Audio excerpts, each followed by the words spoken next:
हमारा देश लोकतंत्र के बुनियाद पर खड़ा है और लोकतंत्र का एक अनूठा जो सबसे उत्साहवर्धक पर्व होता है वो लोगों के मतदान का होता है। और इस कार्य को संपन्न भारत का निर्वाचन आयोग इलेक्शन कमीशन ऑफ इंडिया करता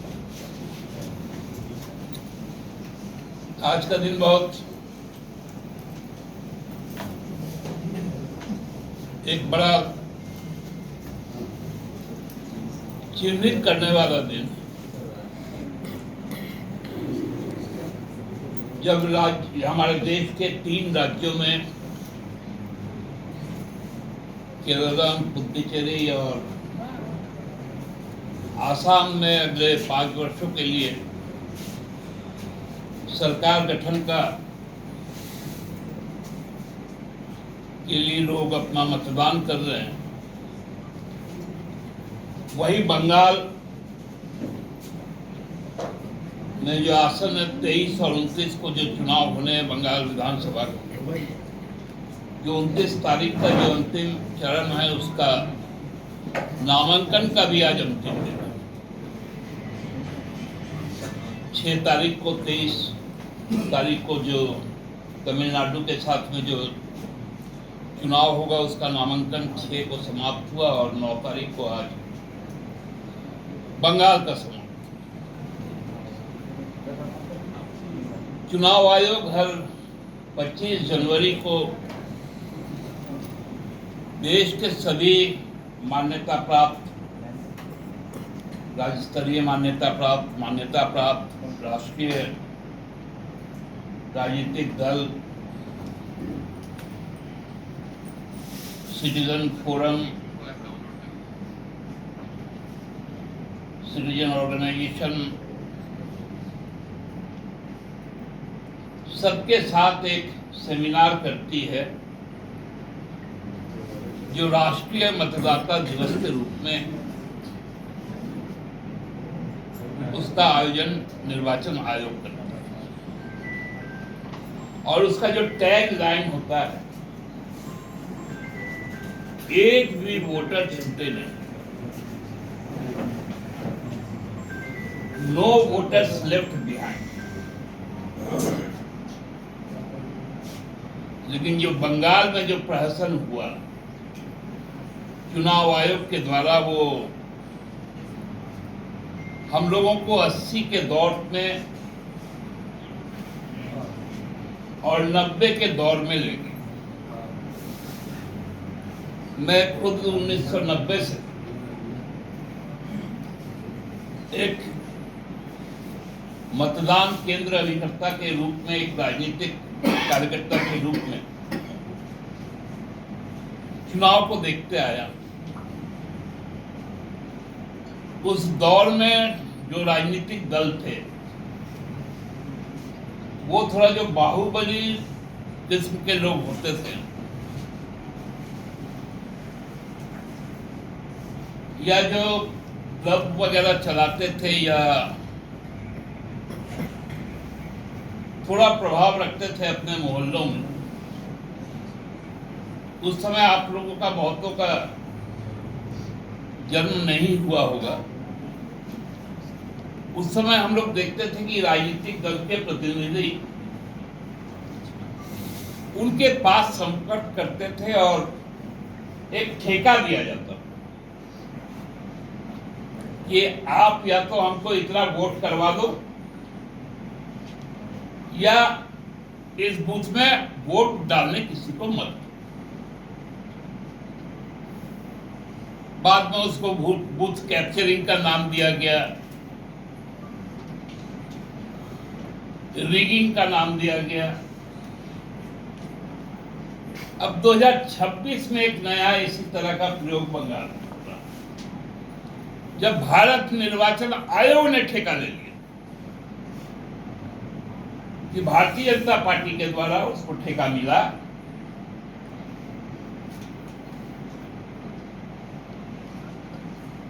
कि बंगाल के जो मताधिकार करने वाले लोग हैं उनका अधिकार छीन लो। पीपल्स रिप्रेजेंटेशन एक्ट 1950 जो ये गारंटी करता है कि आप यदि भारत के नागरिक हैं,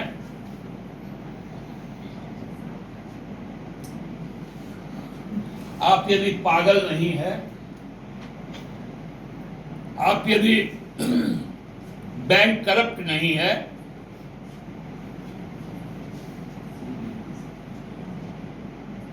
या आप सजायाफ्ता कैदी नहीं है, तो आप वोट दे सकते हैं। और यह अधिकार पहले 21 वर्ष था, अब 18 वर्ष हो गया। उस आयु वर्ग से ऊपर के सारे लोग जीवन के अंतिम सांस तक उसके पास वोट का अधिकार रहेगा, वो अपना जनप्रतिनिधि चुनेगा। हाल में SIR के नाम पहले तो जो 53 लाख कटना था काट दिए,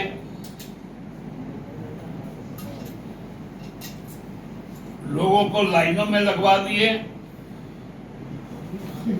सुप्रीम कोर्ट ने कहा कि न्यायिक रिवीजन होगा, वो भी शुरू हुआ। हमारे राज्य से भी, उड़ीसा से भी कई लोग गए न्यायिक सेवा के। लेकिन अब क्या हुआ, वो नाम जब जो कट गया, बाकी जो लगभग 32 लाख लोगों के नाम और लॉजिकल डिस्पेंसी के नाम पर किया गया,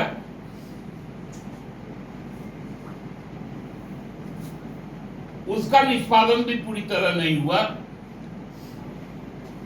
और 27 लाख लोगों को अब यह घोषित कर दिया गया कि आप वोट नहीं डाल सकते। अब आपको ट्रिब्यूनल में जाना पड़ेगा और ये ट्रिब्यूनल साउथ 24 परगना का एक जोका बोल के थोड़ा सा शहर कोलकाता से थोड़ा आउटस्कर्ट में है, जहां पर कैंसर हॉस्पिटल भी है, वहां पर उसका गठन किया गया 19 ट्रिब्यूनल। अब अलीपुरद्वार लगभग 1000 किलोमीटर से दूर लोग को अपना नागरिकत्व और अपना वोट का अधिकार साबित करने के लिए ट्रिब्यूनल में आना पड़ेगा। यह प्रक्रिया बनाई।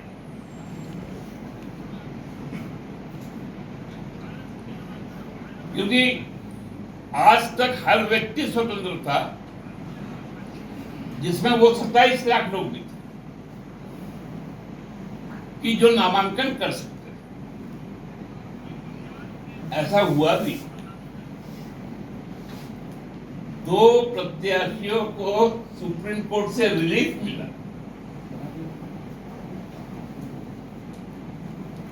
कि भाई हम नामांकन करना चाहते हैं लेकिन मेरा नाम नहीं।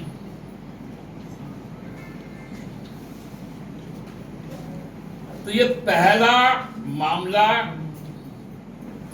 चुनाव आयोग द्वारा किया गया कि भारतीय जनता पार्टी से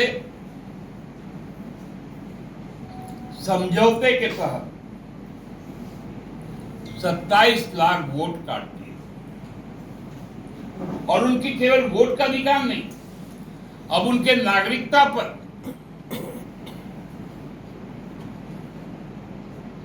एक प्रश्न चिन्ह लग गया।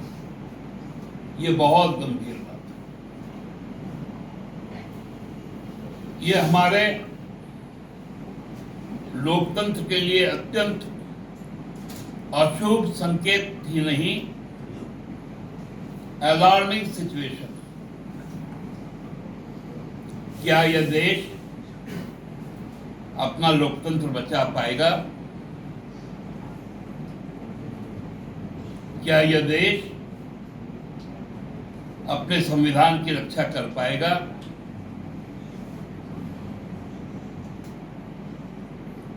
ये बहुत बड़ा प्रश्न सामने आया है।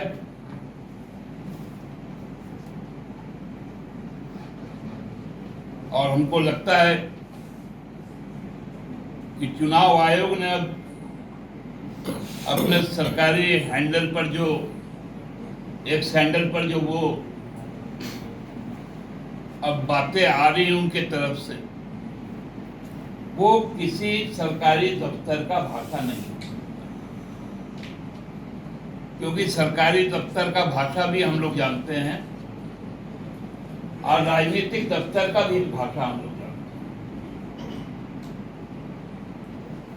तो अब सारे वक्तव्य पंडित दीनदयाल मार्ग से अशोका रोड पहुंच रहा है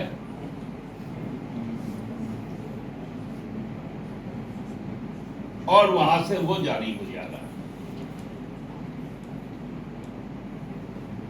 ये अब हम लोगों को सोचना है कि हम हमारा जनतांत्रिक अधिकार को हमको कैसे बचाना है।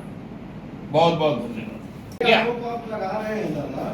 देखिए, हम लोग आसाम में जो अभूतपूर्व उत्साह हम लोगों को मिला है और हमारे नेता हेमंत बाबू ने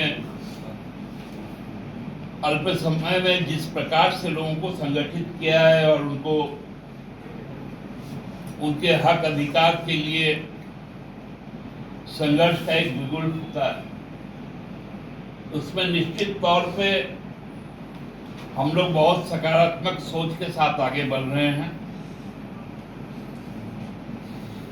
हम लोगों की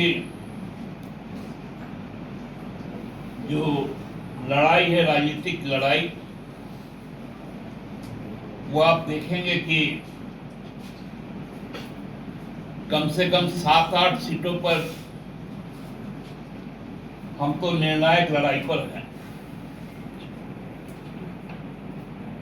और मुख्यतः हर लड़ाई में हमारा प्रतिपक्ष भाजपा है।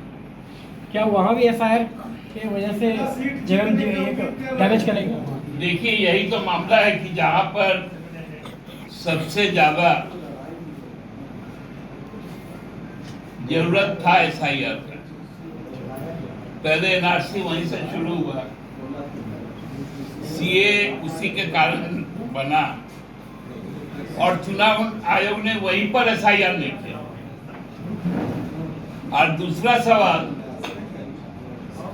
कि एसआईआर किया तो नहीं किया, वहां के मुख्यमंत्री ने विधानसभा के रिकॉर्ड में कहा कि उनका वोट हम छीन रहे। यस दादा अम्बा प्रसाद दादा तमाम आरोप आप पर लगाए हैं। ठीक है, साहब बिच्छू के साथ ही उन्होंने प्रेस कॉन्फ्रेंस किया। ठीक है, ठीक। बिना कांग्रेस के जेएनएम आगे सरकार नहीं चला पाएगी, ये भी कह रही है। बिना कांग्रेस से जेएनएम अकेले सरकार नहीं चला पाएगी। मेरा पीसी का जो विषय था मैंने रख दिया।